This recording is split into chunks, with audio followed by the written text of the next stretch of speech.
I can still feel the weight of that $20 bill, light in paper, heavy in meaning. It was my wedding day. Music filled the air, glasses clinked, and laughter floated around like confetti. My father was standing at the center of it all, a champagne glass trembling in his hand, his cheeks flushed with pride, but not the kind directed at me. He raised his glass for a toast. His eyes shone as if with affection, but what came out his mouth turned that illusion to dust. Before everyone, he declared that the company I had built, the AI system that had pulled his crumbling firm back from ruin, would now be led by someone else. Ivy, my stepsister, the college dropout who once thought Python was just a snake. The guests laughed, thinking it was a wedding day joke. I didn't. My pulse slowed, my stomach tightened. He wasn't joking. He looked straight at me and smiled, a soft, patronizing smile. "You've done great, kid," he said. "But it's time someone with a little more flair took charge." I asked him why, quiet and steady. He met my eyes, pulled a $20 bill from his wallet, and pressed it into my palm. "This," he said, "is what you're worth." I smiled not out of politeness, but because in that instant I knew exactly what was coming next.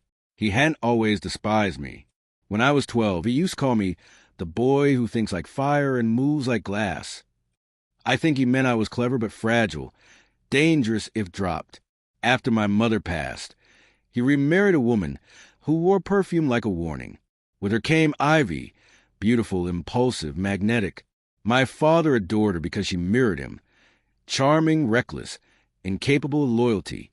At 24, I built my first AI prototype during the firm's darkest hour. Clients were abandoning ship, debts rising, and whispers of collapse circling. I coded like I was confessing, an algorithm that could predict risk, optimize trades, and detect fraud. It saved the company. Within 8 months, we were back on top. 2 years later, we were worth more than $200 million. My father called me his golden mind. I should have remembered. Gold only shines until someone melts it down. Then came the subtle betrayals.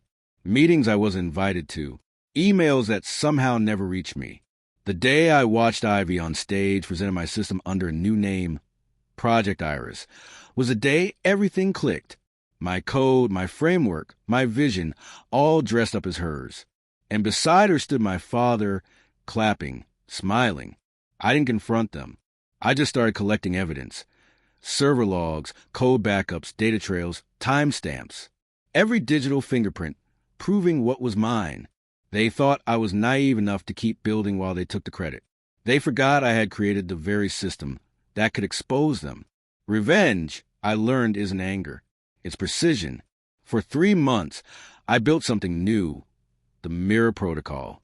Hidden deep inside Project Iris, invisible to anyone but me.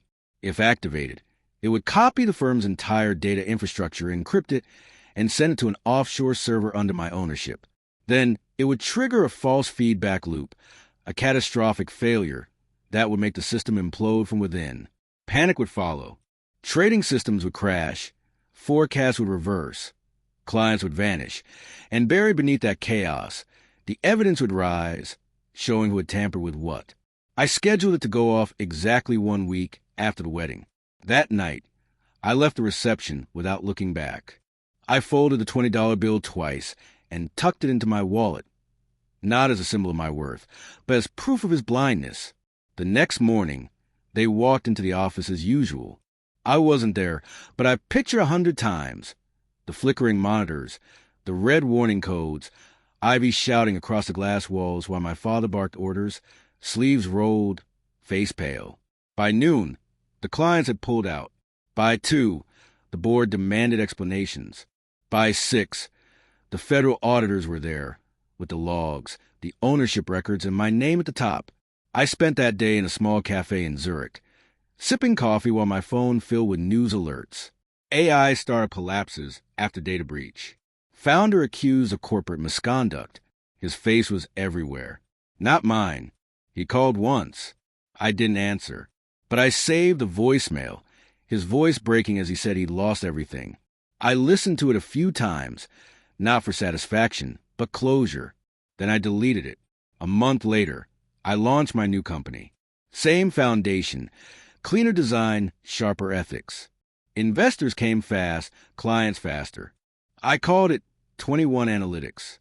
Most people assume the 21 is about luck or gambling, a nod to blackjack. They're wrong. It's the $20 he thought could define my worth, plus the one lesson he never learned. He used to say power was about ownership. He was wrong. Power is about control. And I've never felt more in control than the morning his empire crumbled. The one I built, the one he stole. They say revenge doesn't heal. Maybe it doesn't, but it can balance the scales. And for me, that was enough.